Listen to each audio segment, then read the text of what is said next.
Bienvenue à tous dans Neutrality Studies. Je m'appelle Pascal Lotaz et je suis aujourd'hui accompagné de deux de mes analystes préférés du Caucase, Lasha Katz-Ratze de Géorgie et Arthur Kachikian d'Arménie. Arthur, Lasha, bienvenue à nouveau. Merci beaucoup. Je suis ravi de vous avoir tous les deux dans la même émission pour une fois. D'habitude, je vous reçois séparément. Mais aujourd'hui, nous voulons parler de la situation générale dans le Caucase du Sud et, bien sûr, de la région frontalière avec l'Iran. Puis-je peut-être vous demander, à tous les deux, pour commencer, votre évaluation de ce dont nous devrions être conscients en ce 24 mars. Commençons par Arthur, puis Lasha.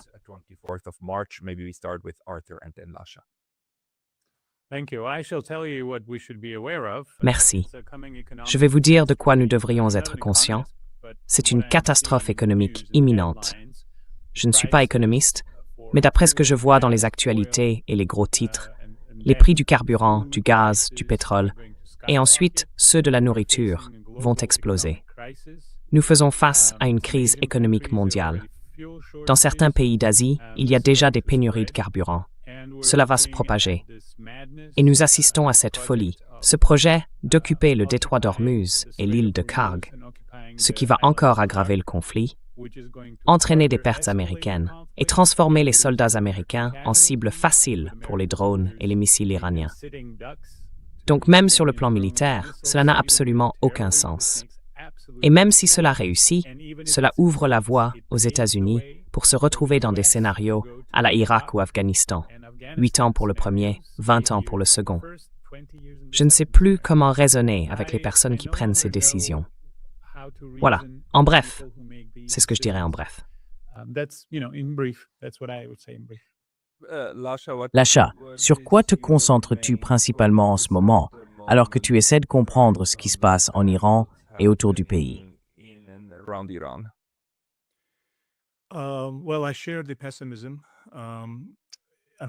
Eh bien, je partage ce pessimisme.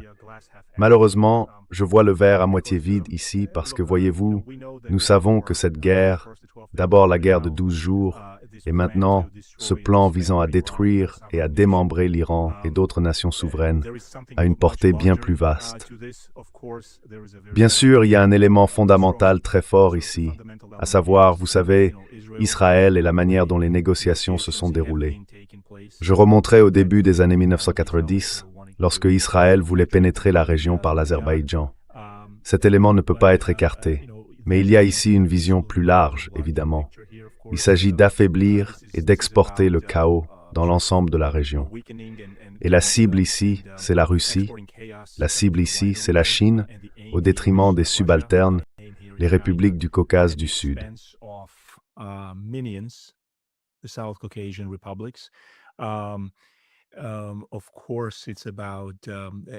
Bien sûr, il s'agit de ceci. Si l'Iran tombe, l'Arménie ne passera pas une bonne journée. La Russie ne peut pas se permettre de rester à l'écart comme elle l'a fait lorsque la Serbie a été touchée dans les années 1990.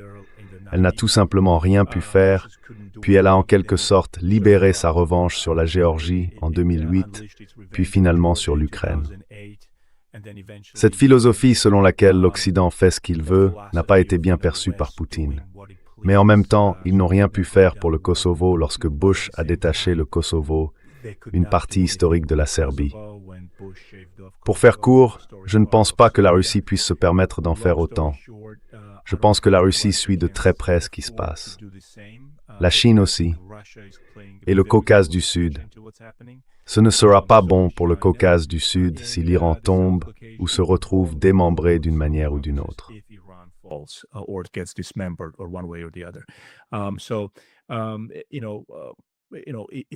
Donc, vous savez, si cette guerre s'intensifie, les trois républiques seront toutes sous pression.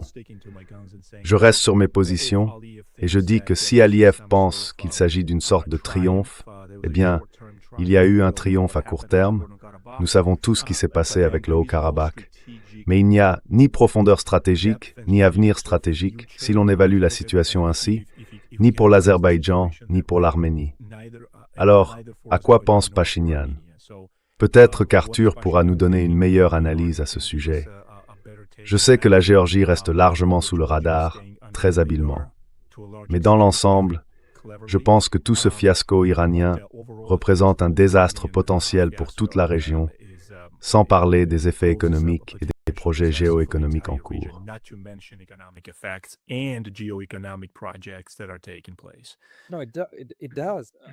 Non, c'est le cas. Arthur, vois-tu des signes de panique venant d'Arménie ou de la région en général? Je veux dire, c'est extrêmement dangereux pour le Caucase du Sud aussi, n'est-ce pas? En plus de tous les crimes qui se produisent chaque jour avec le bombardement de l'Iran.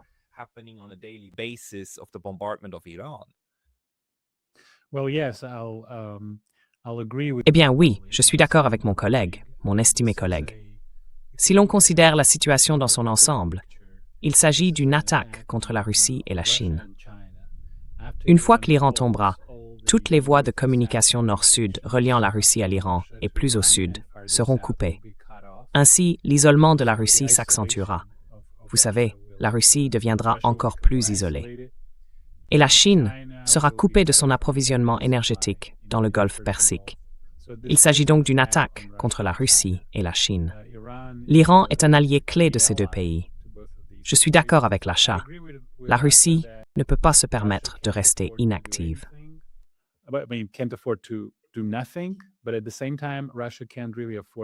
Mais en même temps, la Russie ne peut pas vraiment se permettre de s'impliquer, car elle est déjà engagée dans ce conflit de très grande ampleur, avec pratiquement tout le bloc de l'OTAN en Ukraine. Il est donc difficile d'imaginer comment la Russie pourrait s'occuper d'une autre région. Le Caucase dans son ensemble est une autre poudrière. On peut établir un parallèle avec les Balkans ou le Moyen-Orient. C'est comme un second Balkan ou un second Moyen-Orient. Cela peut exploser. Cela a explosé dans les années 1990. Si vous vous en souvenez, il y a eu la guerre en Tchétchénie, le conflit entre la Géorgie et l'Abkhazie, puis l'Ossétie, et le conflit entre Arméniens et Azerbaïdjanais au sujet du Karabakh, qui n'existe plus aujourd'hui. La population en a été expulsée.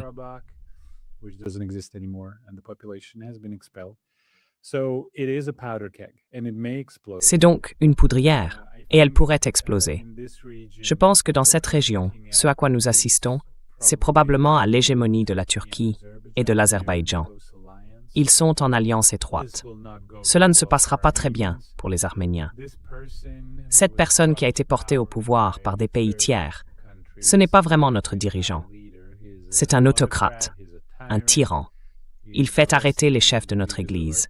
Il fait arrêter des journalistes, les passe à tabac, fait arrêter et frapper des avocats, des choses que nous ne verrions jamais en Occident. Mais malheureusement, il est soutenu par l'Occident. Ce n'est pas le premier ni le dernier dictateur soutenu par l'Occident. La stratégie de cet homme, c'est la soumission totale. Il a en quelque sorte livré l'Arménie. Il exécute, met en œuvre chaque ordre qu'il reçoit de nos pays voisins et de l'Europe.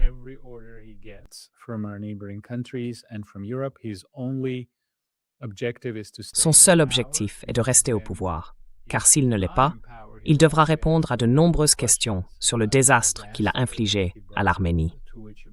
Ainsi, l'Arménie est redevenue une carte à jouer, juste un pion ou un serviteur, comme le dit l'achat, entre les mains des grandes puissances.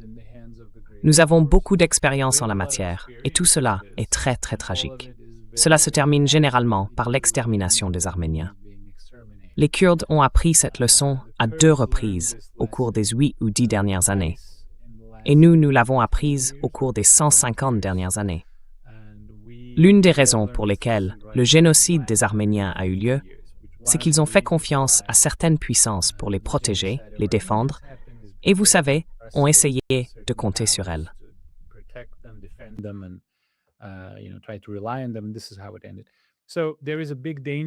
C'est ainsi que cela s'est terminé. Il y a donc un grand danger que ce conflit s'étende au Caucase.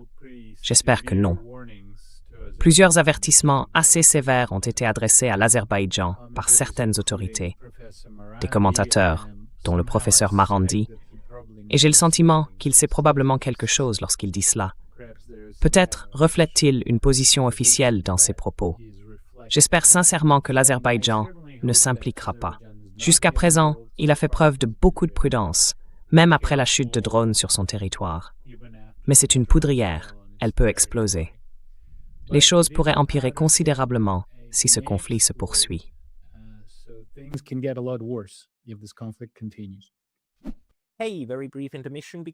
Petite interruption.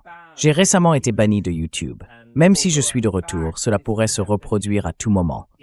Alors, pensez à vous abonner non seulement ici, mais aussi à ma liste de diffusion sur Substack. C'est pascalotab.substack.com. Le lien se trouvera dans la description ci-dessous. Et maintenant, retour à la vidéo. Puis-je simplement poser une question? Au tout début de la guerre, nous avions entendu dire qu'il y avait des plans, ou du moins des discussions, concernant, d'un côté, une possible intervention des milices kurdes depuis le territoire irakien, et de l'autre, une éventuelle arrivée de forces azerbaïdjanaises par le nord, depuis le Caucase, n'est-ce pas? Mais rien de tout cela ne s'est vraiment produit. Je ne sais donc pas si c'était seulement des rumeurs médiatiques ou si certaines personnes, en coulisses, travaillaient réellement sur cette idée. L'un de vous, peut-être commençons par la Russie, a-t-il des informations sur le fait qu'il se passe encore quelque chose à ce sujet, comme une possible escalade du conflit par le nord? Parce qu'en ce moment, nous restons surtout concentrés sur la région du Golfe, sur le détroit d'Ormuz et sur la guerre des missiles. Mais y a-t-il un risque qu'une forme d'invasion terrestre soit encore envisagée, non pas avec des soldats américains sur le terrain, mais avec des forces traversant la frontière d'un côté ou de l'autre?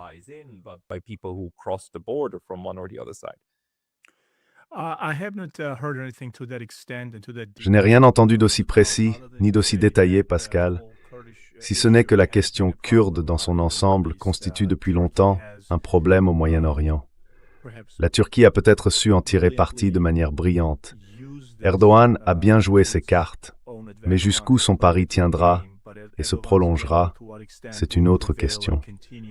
Nous nous souvenons de la façon dont il en a profité lorsque la Syrie s'est effondrée. Mais le fait est que la Turquie est un élément majeur dans tout cela, une partie essentielle de l'ensemble du problème. En ce moment, elle reste sur la défensive, jouant sur l'équilibre régional et cela a bien fonctionné pour Erdogan. Soyons honnêtes à ce sujet.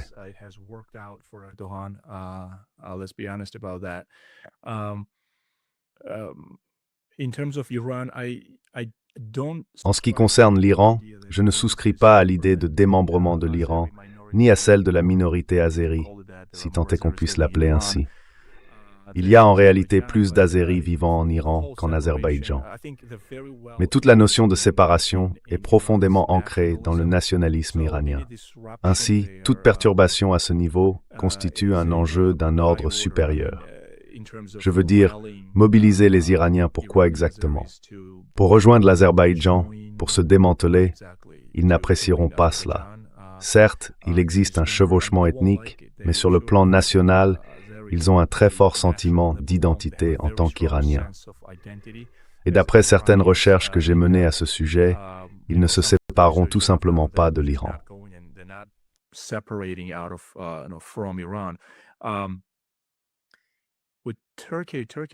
Avec la Turquie est intéressante.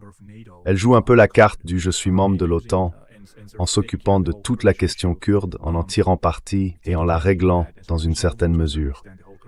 Mais la Turquie joue un jeu, je pense. Elle parie. Que se passe-t-il, vous savez, parce que la situation turque est... La Turquie a toute cette idée pan-turque qu'elle entretient vis-à-vis d'Israël, vis-à-vis de l'Azerbaïdjan, bien sûr. J'ai peur que la Turquie, à terme, ne se retrouve vraiment nue et abandonnée.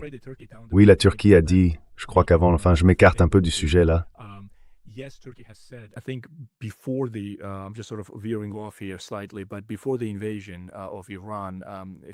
Avant l'invasion de l'Iran, si vous vous souvenez, un article de Bloomberg affirmait que la Turquie était prête à créer une zone tampon à l'intérieur de l'Iran si celui-ci s'effondrait. Ce sont donc ce genre de grandes visions que la Turquie nourrit, n'est-ce pas? Toute cette idée pan-turque, cette vision du Touran. Et concernant l'Arménie, permettez-moi d'y revenir rapidement, il est devenu faussement séduisant pour l'Arménie de monter dans ce train. Je dirais la même chose pour l'Azerbaïdjan, car cette stratégie ne mènera aucun de ces deux pays nulle part, à mon avis, si la Turquie finit par être abandonnée. Et je ne pense pas, enfin, nous connaissons aussi la relation turco-israélienne. Il y a un conflit à ce niveau. Donc, dans quelle mesure la Turquie va soutenir ces deux pays, en particulier l'Azerbaïdjan, est vraiment une question à suivre.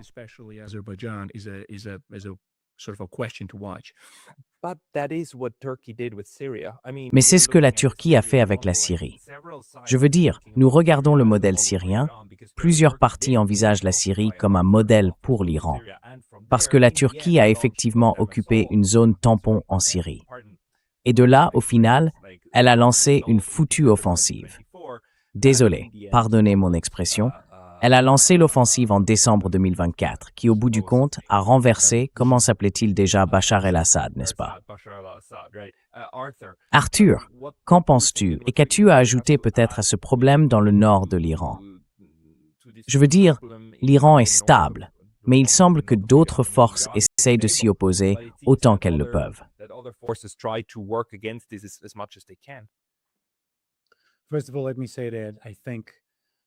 Tout d'abord, permettez-moi de dire que je pense que les États-Unis se sont mis dans une mauvaise situation. Ils sont tombés dans ce piège et essaient maintenant d'en sortir. Je pense que l'Iran n'a pas été déstabilisé, n'a pas été démantelé et qu'il est désormais en train de reprendre lentement l'avantage. Des milliers de marines se dirigent vers le Golfe Persique. Et apparemment, il y a maintenant plus d'informations dans les médias. 3 divisions sont en route. D'après ce que je lis, je n'ai accès à aucune source secrète et je ne devrais pas en avoir. Mais certains médias rapportent que des milliers d'autres hommes se dirigent vers le Moyen-Orient. Et s'ils s'emparent de l'île de Karg ou de toute partie du territoire iranien, le conflit s'étendra. Ils deviendront alors une cible facile pour les drones et les missiles.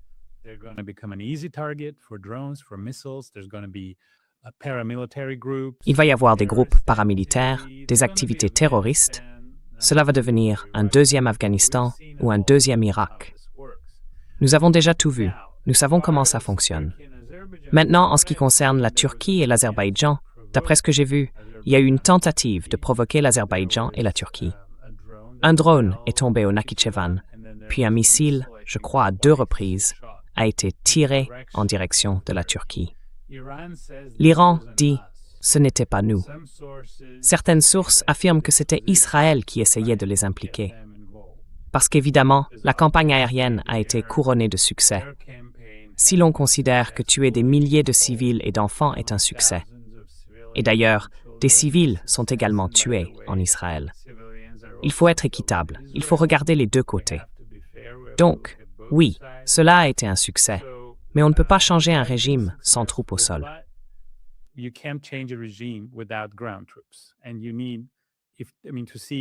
il faudrait, je veux dire, s'emparer de l'ensemble du territoire iranien.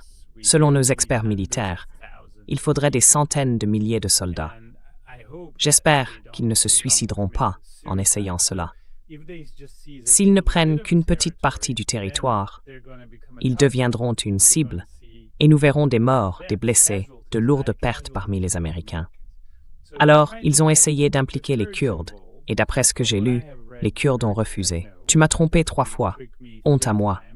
Ils ont arrêté. Ils ont dit que c'en était fini. Je ne pense pas que la Turquie ait intérêt à voir l'Iran se désintégrer complètement, car elle devrait alors faire face au problème kurde.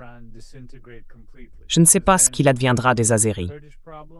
Je devrais me fier à l'expertise de Pascal Lotaz. Il se sent très loyalement pro-iranien. C'est peut-être le cas, je n'en sais rien. Je ne suis pas un expert de l'Iran.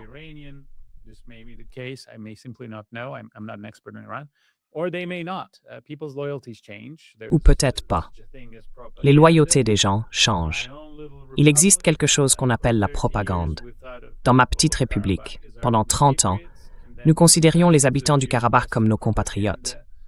Puis pendant des dizaines d'années, la propagande occidentale nous a appris qu'ils n'étaient pas arméniens, qu'ils étaient des gens terribles. Littéralement, c'est ce que les médias financés par l'Occident nous ont enseigné. Donc, si l'Iran s'effondre, la question kurde refera surface, et c'est un très gros problème pour la Turquie. J'essaie de réfléchir. Quoi? 15 millions de Kurdes vivant sur son territoire. Le scénario de l'Irak est donc possible. En Irak, les Kurdes ont leur propre autonomie et ils semblent entretenir une certaine forme de relation de travail avec la Turquie.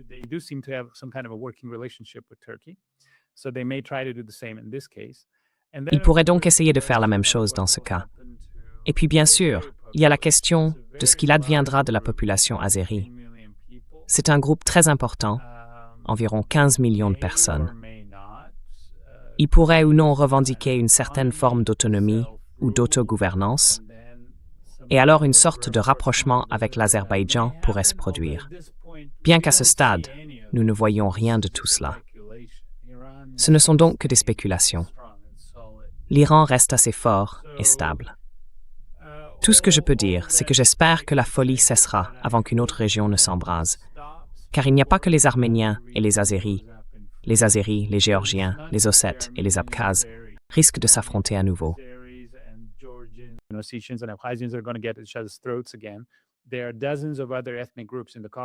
Il existe des dizaines d'autres groupes ethniques dans le Caucase, et certains pays n'hésiteront pas à utiliser cela comme une arme contre la Russie. Ils l'ont déjà fait dans les années 90. De nombreuses sources rapportent qu'il y a eu beaucoup de soutien de la part de l'Occident, y compris de la Turquie et d'autres pays, accordé au mouvement indépendantiste en Tchétchénie. Ainsi, le nord du Caucase pourrait s'embraser.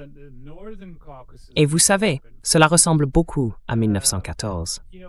Pascal Lotaz a parlé de la Serbie dans les années 1990. Il y avait aussi la Serbie au début du XXe siècle. La Russie n'a pas un engagement très fort envers cette région. Elle partage désormais essentiellement son influence avec la Turquie et l'Iran, surtout avec la Turquie.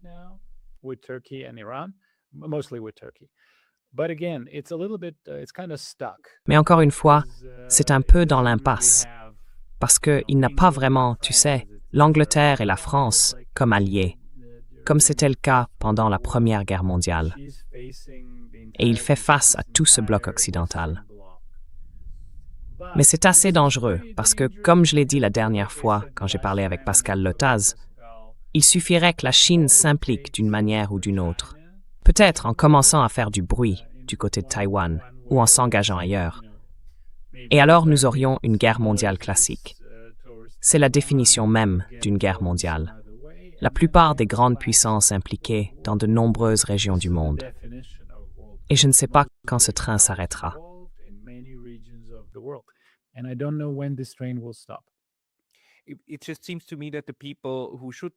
Il me semble simplement que les personnes qui devraient s'intéresser à arrêter cela font pour l'instant exactement le contraire. Je veux dire, on continue d'en parler comme si Donald Trump s'était lui-même enlisé, mais on dirait bien que c'est précisément ce qu'ils veulent. C'est comme s'ils prenaient une région et y mettaient le feu. Chaque baril de poudre qu'ils trouvent, ils l'allument et regardent l'explosion. Je veux dire, tout le groupe d'amis dans la région du Golfe, le Qatar, Bahreïn, le Koweït, a été en quelque sorte sacrifié, non? C'est comme s'ils disaient, voilà, nous savons qu'ils vont vous attaquer.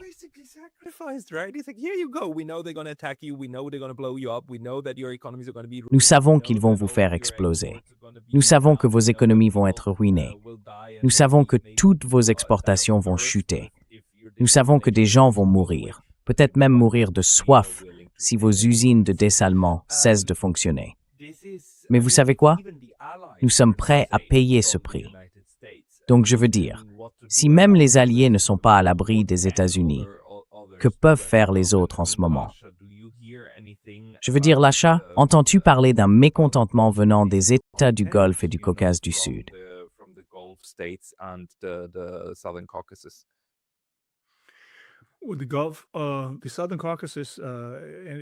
Avec le Golfe et le Caucase du Sud, tous les experts à qui j'ai parlé et tout ce que j'ai pu lire et étudier sont inquiets. Mais ce n'est pas, souvenez-vous, c'est une situation très étrange. L'ensemble du Caucase du Sud, en tant qu'espace géopolitique, occupe une position très particulière dès le départ. D'un côté, certains le considèrent comme une extension du Moyen-Orient, d'autres le voient comme faisant partie de l'Europe. Mais il n'est jamais directement touché. C'est toujours plutôt un effet de retombée qui influence la région, n'est-ce pas? L'épicentre principal, bien sûr, reste le Moyen-Orient, tel qu'on le comprend traditionnellement. Très brièvement, je suis d'accord avec Arthur. La Turquie ne veut pas que l'Iran se désintègre et sombre dans un scénario de type post-Assad. Elle veut peut-être simplement l'affaiblir.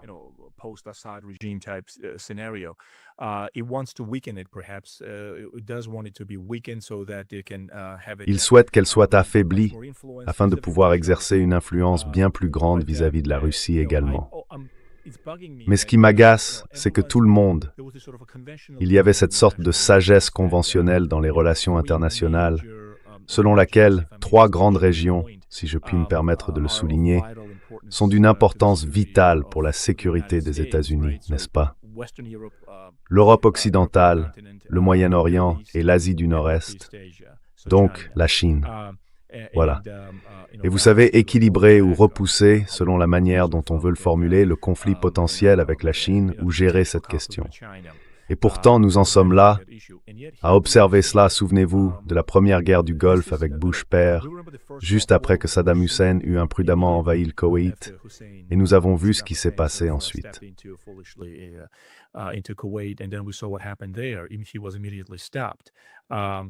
Il a été arrêté immédiatement. La deuxième fois, Washington n'a pas été aussi indulgent. Mais cela nous a montré qu'il y avait un intérêt vital pour la sécurité nationale dans la région. Pétrole, pétrole, pétrole était le mot d'ordre du jour. Je suis très surpris de voir le Washington d'aujourd'hui adopter une attitude d'attente, tout en exerçant des pressions et en se montrant, vous savez, insatisfait à l'égard des États du Golfe, de la manière dont ils, soi-disant, se plaignent. Ils deviendront certainement des victimes. Jusqu'à présent, il me semble qu'ils sont les victimes de l'arrogance américaine et de cette obsession maniaque pour le Golfe. Toute cette stratégie selon laquelle, si quelqu'un touchait au Moyen-Orient ou aux États du Golfe, l'Amérique agirait et les protégerait.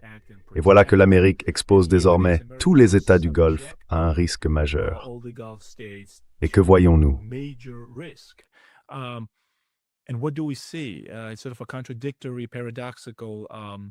C'est en quelque sorte une chaîne d'événements contradictoires et paradoxaux qui se déroule. Ils sont menacés par l'Iran, l'ennemi d'Israël et des États-Unis. Dans quelle mesure cette question s'applique à cette situation particulière, je ne saurais le dire.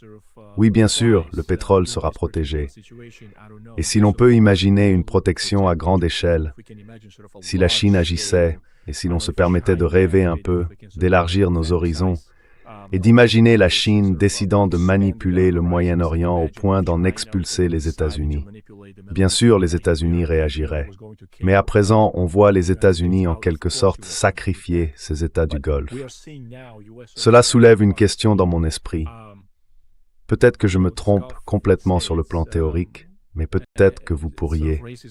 Non.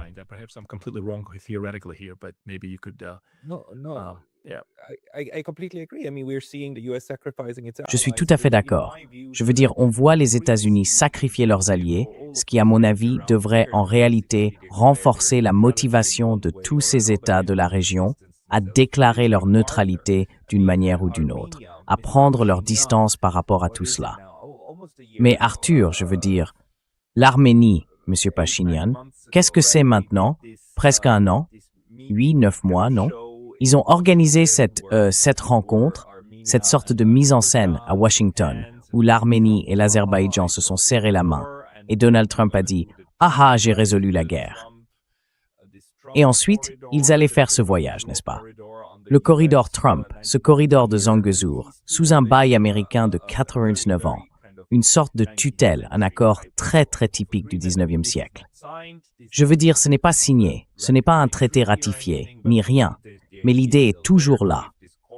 Donner ce corridor qui borde l'Iran arménien, aux États-Unis sous leur contrôle.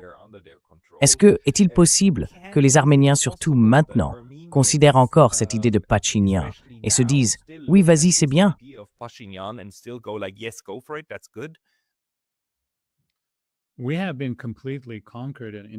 Nous avons été complètement conquis et infiltrés.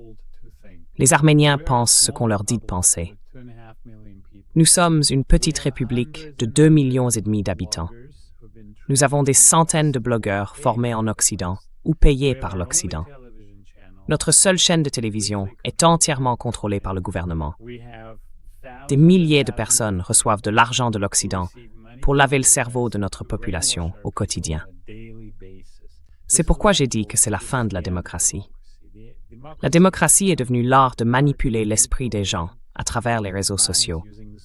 C'est une colonisation informationnelle, une annexion informationnelle d'un pays.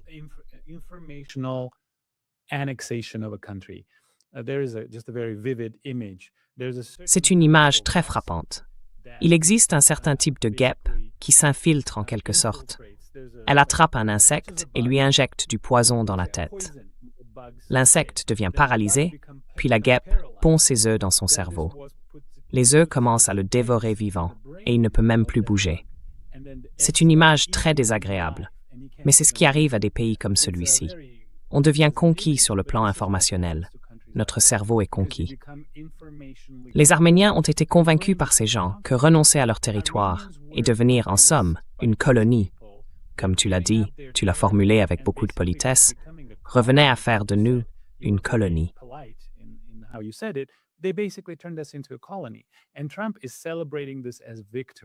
Et Trump célèbre cela comme une victoire, que depuis 100 ans, nous avons cédé notre territoire, 64% de celui-ci, aux États-Unis, et qu'ensuite il finira par appartenir à quelqu'un d'autre. Je crois savoir à qui. Je crois savoir à qui. Et maintenant, on présente cela comme une victoire, précisément parce que nous n'avons plus de cerveau qui nous soit propre. Notre esprit a été conquis par des blogueurs, des journalistes et des propagandistes soutenus par l'Occident. Ils en ont formé des centaines. Alors maintenant, on dit à notre peuple qu'il est normal que nos compatriotes aient été expulsés du Karabakh. Je veux dire, personne ne veut de guerre. Je ne veux pas de guerre.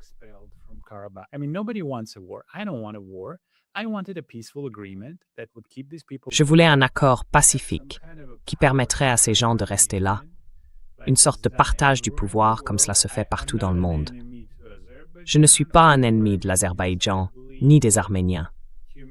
Je crois que les êtres humains doivent apprendre à se gouverner eux-mêmes. Mais c'est une reddition. Et on nous a convaincus que se rendre était une bonne chose. On nous a convaincus par tous ces médias soutenus par l'Occident. Je veux dire, regardez, dans le cas de la Géorgie, Lasha peut l'expliquer mieux que moi, le nouveau gouvernement géorgien essayait d'avoir une politique étrangère équilibrée, de ne pas s'impliquer. D'après ce que j'ai compris, on leur a même proposé de commencer une guerre avec la Russie. Quelqu'un leur a dit, en gros, commencez une guerre avec la Russie.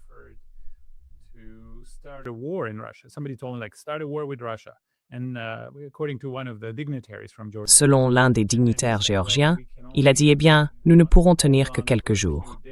Et on lui a répondu, eh bien alors, vous pouvez aller vous battre dans les montagnes. J'ai lu cela quelque part. Enfin, Lasha peut confirmer si c'est vrai. Mais dans notre cas, M. Macron, qui est un grand admirateur de Charles Aznavour, d'origine arménienne, a en quelque sorte signé une condamnation à mort pour 120 000 Arméniens du Karabakh. Il se trouvait à Prague au moment de la reddition, assis juste à côté de notre petit Saddam Hussein. Il a dit à notre gouvernement, « Nous aimerions que vous deveniez une zone tampon contre la Russie. » Il l'a dit ouvertement. Et un député britannique a également déclaré qu'il serait heureux de défendre l'Arménie contre la Russie, mais pas contre un autre pays, en gros.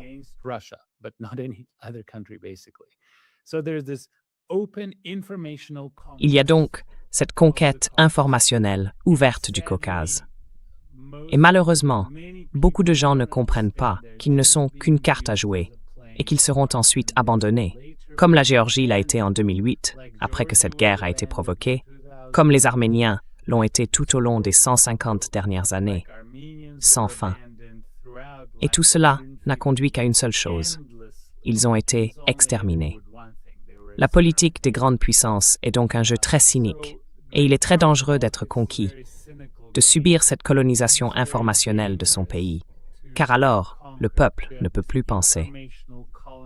Une troisième puissance contrôle l'opinion publique dans votre pays. Comprenez-vous ce que cela signifie? C'est elle qui décide de ce que votre peuple pense, car elle le programme, comme je peux programmer mon ordinateur. Elle programme toute la société.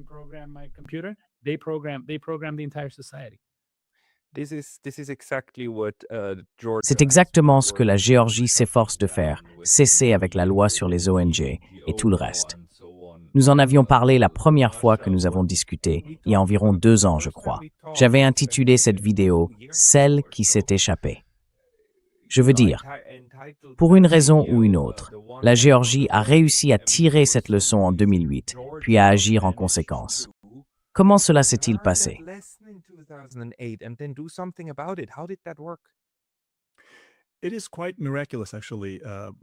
C'est assez miraculeux en fait, d'après ce qu'Arthur a dit, à quel point le système international peut être impitoyable, surtout envers les États petits, divisés et faibles. Si l'on considère la décennie ou les 2 qui ont suivi l'effondrement de l'Union soviétique et la situation de la Géorgie en termes de promesses, et Arthur, ce que tu as dit, je vais simplement appeler ça de la propagande, d'accord? Pour simplifier, tu as tout à fait raison à propos du lavage de cerveau.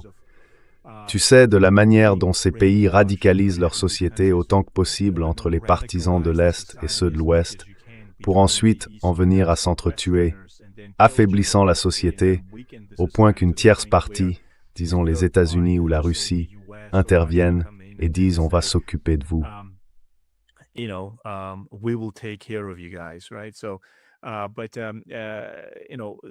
D'accord. Donc vous savez, le fait est que la Géorgie, oui, miraculeusement. Maintenant, j'attribue cela aussi, dans une large mesure, aux changements fondamentaux du système international. Pour votre public, et pour simplifier, disons simplement que le passage de l'unipolarité à la multipolarité offre, en moyenne, aux petits États une meilleure chance de s'équilibrer et de survivre. Aucune garantie, bien sûr, mais je pense que la littérature sur ce sujet suggère que, dans un climat multipolaire ou d'équilibre des puissances, les petits États ont de bien meilleures chances. Donc vous savez, nous le savons tous, et l'histoire le prouve en quelque sorte, car pendant le moment unipolaire, la Géorgie n'avait aucune chance.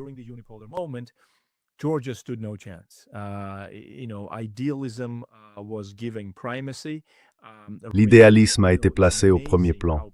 C'est incroyable à quel point la société géorgienne est devenue paralysée au fil des décennies. Des mots comme réalisme, pragmatisme, realpolitik et intérêt de sécurité nationale ont été déformés. On ne les entendait même pas beaucoup jusqu'à, je dirais, il y a quelques années, lorsque ce type de langage réaliste a commencé à pénétrer la société géorgienne et à se politiser. C'est une tragédie en soi. Donc oui, Arthur a tout à fait raison lorsqu'il dit que ces pays ont été utilisés au profit des grandes puissances. Non pas parce qu'elles veulent faire du nation building en Géorgie, en Arménie ou dans le Caucase du Sud, ni parce qu'elles veulent développer ou moderniser la région, mais parce qu'elles éprouvent une haine viscérale envers la Russie.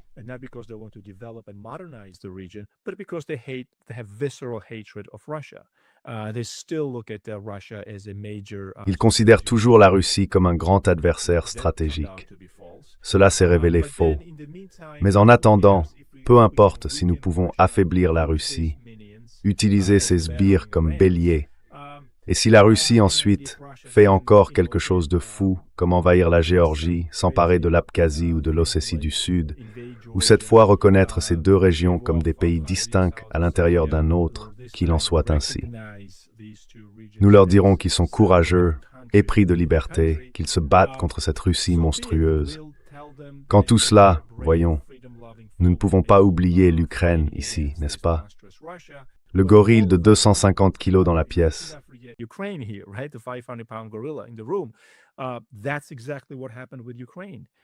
C'est exactement ce qui s'est passé avec l'Ukraine. Vous savez, on peut employer toutes sortes de mots, provoquer, imprudemment, peu importe. On aurait pu éviter cela. Tout cela est vrai.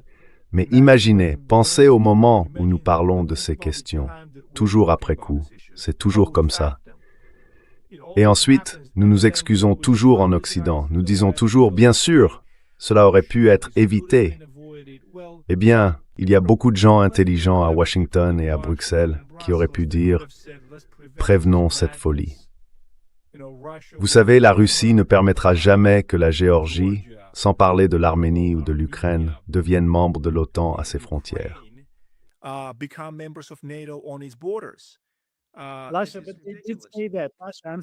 Je suis vraiment désolé.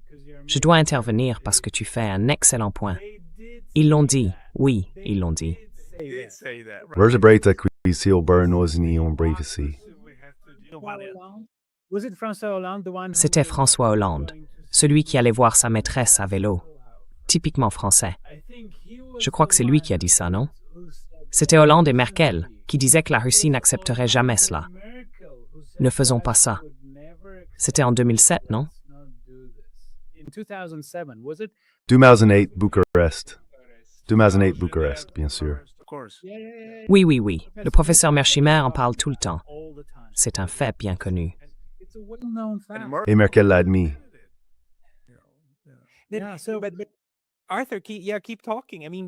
Arthur, continue de parler. Je veux dire, c'est ça le truc. On le savait. On l'a vu. C'était prédit par Merchimer et d'autres. Et c'était bien compris. Et pourtant, ça s'est foutrement produit. Et tout comme avec l'Iran, c'est prédit. Nous savons que cela va être soit un bain de sang, soit un massacre, ou les deux, de tous les côtés. Et pourtant, ça se produit. Arthur?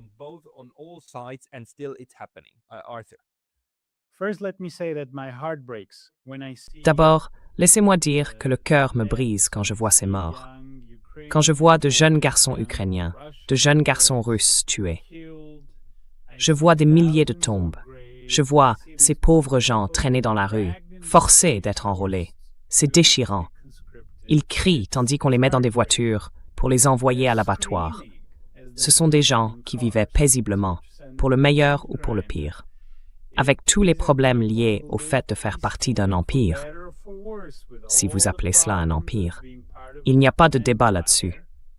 Ils vivaient paisiblement et ils ne méritaient pas d'être tués en si grand nombre, car les chiffres que j'entends venant du New York Times parlent de plus d'1,5 million. Vous plaisantez? Comprenez-vous ce que vous avez fait?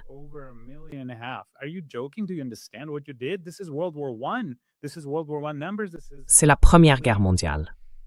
Ce sont des chiffres de la Première Guerre mondiale. C'est incroyable. Et les Géorgiens, les Arméniens, les Azéris, le fait est que je pense que lorsque les gens prennent de telles décisions, ils ne sont pas guidés par des considérations éthiques ou morales. Ils sont guidés par des intérêts, des groupes d'intérêts, les mêmes groupes d'intérêts qui ont poussé Trump dans cette guerre horrible, dans ce piège dont il essaie maintenant de sortir. Ce sont des groupes d'intérêts, certaines procédures organisationnelles de prise de décision, des biais personnels. Comme je l'ai dit, quand j'étais en Union soviétique, j'étais la personne la plus pro-occidentale. J'étais très très sympathique et j'ai beaucoup d'amis. Et j'aime vraiment les républiques baltes.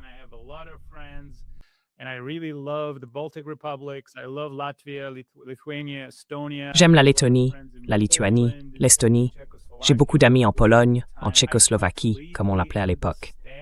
Je comprends parfaitement que ces peuples aient eu leur traumatisme, leurs blessures, leurs cicatrices du passé. C'est légitime, il faut y répondre. Certaines excuses, tu sais, devraient être présentées. Je suis d'accord avec toi là-dessus. Mais la haine ne peut pas être perpétuée. On ne peut pas perpétuer la haine. Et quand on attaque immédiatement la Russie pour tout ce qui a mal tourné pendant la période communiste, ce qui est vrai, alors que les Russes ont eux aussi été victimes du régime communiste, et qu'on l'oublie, il existe une manière de mettre fin à la haine et d'aller de l'avant. Et nous n'avons pas eu la sagesse de le faire. Nous vivons à une époque d'émotion.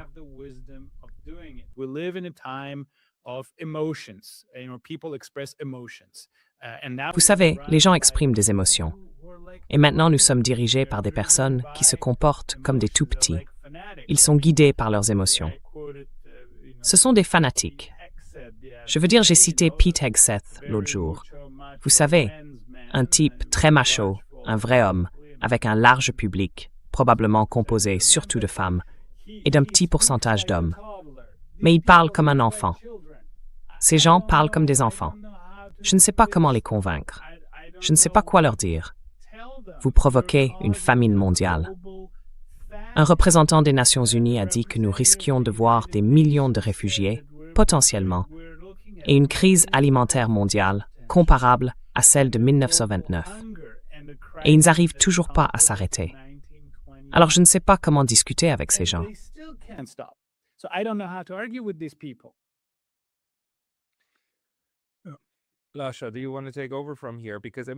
Lasha, veux-tu prendre la relève à partir d'ici? Parce que franchement, c'est très très sombre. Cette guerre entière, d'abord celle avec l'Ukraine et maintenant celle avec l'Iran, sont de véritables grands panneaux d'arrêt rouge. Le seul panneau d'arrêt encore plus grand, c'est celui avec la Chine, et c'est justement celui pour lequel il se prépare, en essayant de le rendre aussi lourd que possible. Si l'on suit l'argument de Brian Berletic, alors tout cela, y compris l'Ukraine et l'Iran, est fait dans le but d'avoir une guerre avec la Chine avant qu'elle ne devienne irréversiblement plus grande et plus puissante que les États-Unis. Peux-tu en tirer quelque chose?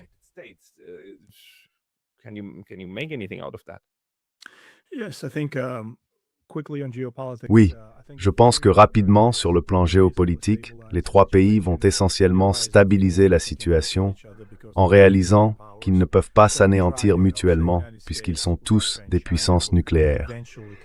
Ainsi, la triade formée par les États-Unis, la Russie et la Chine finira par se rapprocher et elle dominera le système international.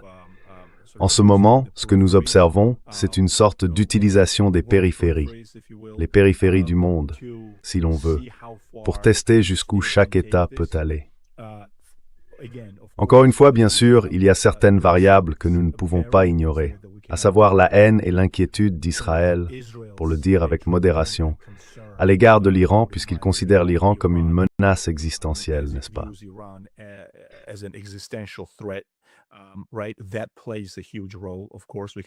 Cela joue un rôle énorme. Bien sûr, on ne peut pas négliger cela. Mais dans l'ensemble, je pense que d'un point de vue stratégique global, les trois pays finiront par se rapprocher et dans une large mesure stabiliseront leurs intérêts en matière de sécurité nationale. Ils déclareront leurs intérêts vitaux en matière de sécurité nationale et économique. Par exemple, la Chine traversant l'Asie centrale, le Caucase jusqu'à l'Europe, dans le but de renforcer l'initiative de la ceinture et de la route et de générer davantage de revenus. Ainsi, les projets géoéconomiques entreront en synergie avec les intérêts géopolitiques. Et ensuite, je pense que ces trois pays finiront au bout du compte par stabiliser la situation.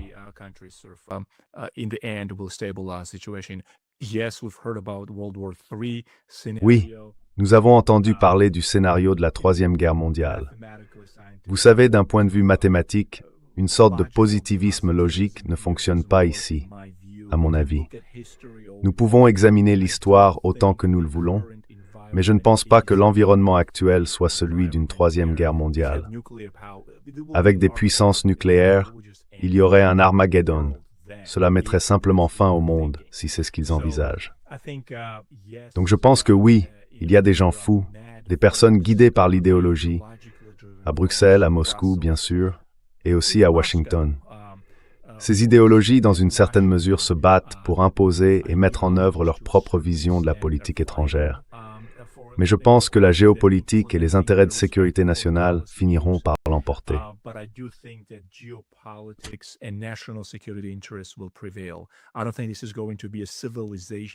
Je ne pense pas qu'il s'agisse d'un choc des civilisations, même si je crois que la thèse de Huntington s'en rapproche le plus, en tout cas en ce qui concerne ce qui se passe ici. Il y a une sorte de dimension biblique dans la manière dont Israël aborde le Moyen-Orient et toute la question palestinienne, le grand Israël et puis l'Iran, bien sûr. Mais je pense que la politique de la puissance brute finira par l'emporter. Il y a là une ironie, car la politique de la puissance brute, c'est essentiellement « j'ai besoin de ce dont j'ai besoin à tout prix ». Mais ensuite, elle sera contrebalancée par les deux autres. Donc oui. Je veux juste terminer très rapidement avec un exemple populaire. J'ai regardé votre précédent enregistrement, Arthur et Pascal Lotaz. C'était excellent.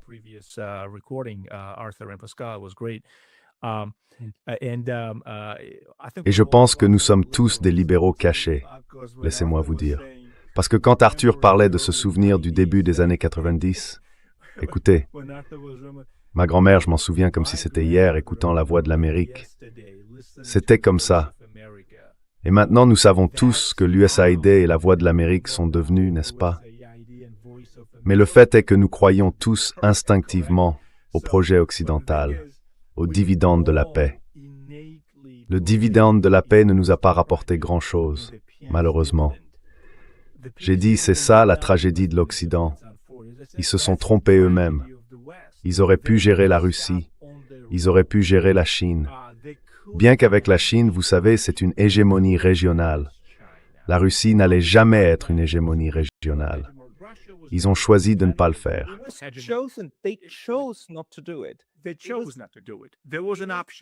Ils ont choisi de ne pas le faire.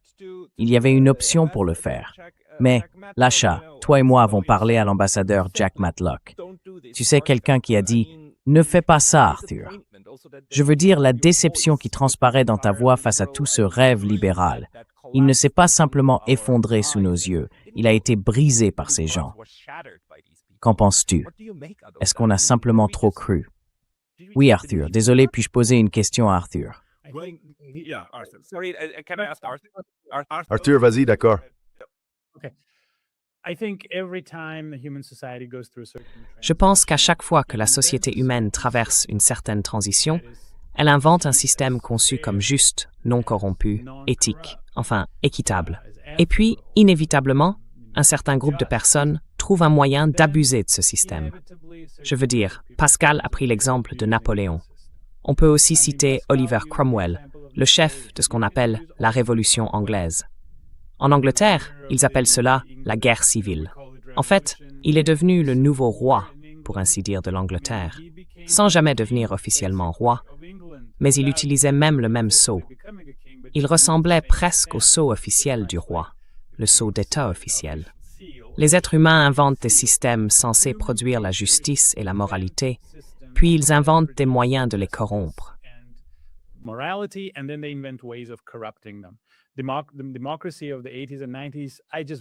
La démocratie dans les années 80 et 90, je m'en souviens simplement comme adolescent, me paraissait être la terre promise. Mais aujourd'hui, elle a clairement été corrompue. Il faut donc faire quelque chose pour rééquilibrer l'influence des groupes d'intérêt privés. Car, comme tu l'as dit, Pascal, ils détournent la démocratie. Il faut rétablir l'équilibre très rapidement. Je vois qu'il ne nous reste que quelques minutes, donc je pense tout d'abord que Trump ne restera probablement pas au pouvoir. Il y a de fortes chances que les républicains perdent les élections à l'automne, après tout cela. Je pense qu'il y a une forte probabilité que le Congrès devienne démocrate. Et je pense que dans ce cas, les chances qu'une procédure de destitution soit engagée sont assez élevées. Je pense qu'il y a de bonnes chances qu'il soit destitué. Mais ensuite, nous aurons nos merveilleux démocrates au pouvoir. Et alors, s'ils poursuivent dans la lignée de la précédente administration démocrate, la croisade démocrate continuera. Cette croisade idéologique visant à répandre la démocratie par la force. Et comme nous l'avons dit lors de notre premier entretien, Pascal, c'est pas la bonne manière de faire. Si vous voulez convertir les gens, convertissez Lasha et Arthur, comme vous l'avez fait par le passé, par votre influence, par votre exemple. Et mon dernier point, je pense que ce que nous voyons maintenant est périphérique.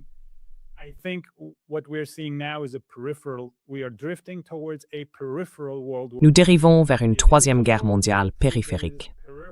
C'en est bien une, mais elle est périphérique parce que les grandes puissances ne peuvent pas s'affronter directement.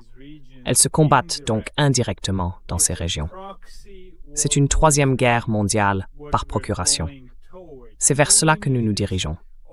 Il ne manque plus que la Chine s'y joigne. Quand la Chine s'y joindra, ce sera la définition classique d'une troisième guerre mondiale. Et ma toute dernière phrase est la suivante. Ce que je vois se produire, une façon dont cela pourrait s'arrêter, c'est si la Russie et la Chine se rapprochent et parviennent à un accord avec les États-Unis pour maintenir un équilibre, pour trouver une balance. Car après tout, La stabilité de la guerre froide reposait sur la stabilité de l'équilibre et de la dissuasion. En seront-ils capables? Nous verrons bien.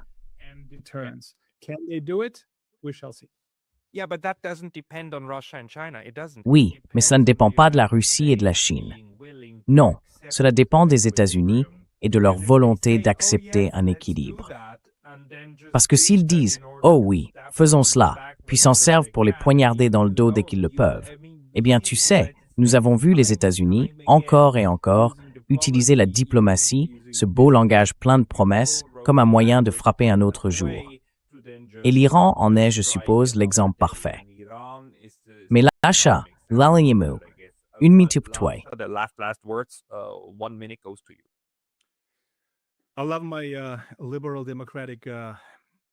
J'aime mon système démocratique libéral aux États-Unis sur le plan intérieur, mais en matière de politique étrangère, cela ne fonctionne pas. Je suis fermement en désaccord avec lui. Mensonge, propagande, vous voyez. Et je pense qu'il devrait être fondé sur le réalisme et la retenue. Mais moi, vous savez, revenons simplement au libéralisme classique. N'ajoutons pas le préfixe « néo ». Regardons simplement et respectons le libéralisme classique du monde occidental. La civilisation occidentale, l'Europe occidentale, là où l'Amérique, pourquoi l'Amérique est devenue l'Amérique, quelles étaient ses positions vis-à-vis du colonialisme, et espérons simplement que ces idéaux reviendront. Mais en matière de politique étrangère et de relations internationales, je pense qu'aller partout pour éduquer les gens sur la manière de vivre, de conduire leur culture et tenter de les conformer, sans parler des lubies de Bruxelles, et dans une large mesure de Washington aussi, ne fonctionne tout simplement pas.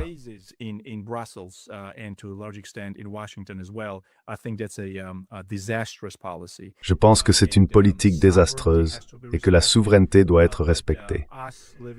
Mais pour nous qui vivons en Amérique, moi qui vis aux États-Unis, j'y vois une valeur immense. Quelle était déjà la formule churchillienne?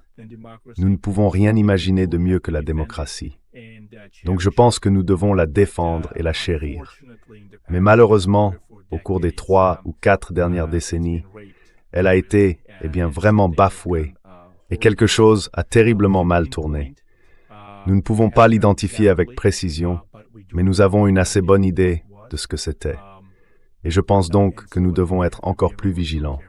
Et je veux simplement adresser très brièvement mes condoléances à toute la Géorgie pour le décès d'Ilya II, le patriarche de l'Église orthodoxe géorgienne.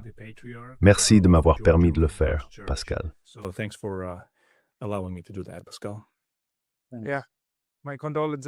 Oui, toutes mes condoléances sur de nombreux plans, également aux Iraniens et à tous ceux qui souffrent en ce moment. À tous ceux qui souffrent, c'est exact. Une note triste pour conclure, mais merci beaucoup à vous deux pour votre analyse et les réflexions que vous avez partagées. Arthur Katikian, Lasha Kazratse, merci pour votre temps. Merci beaucoup, merci.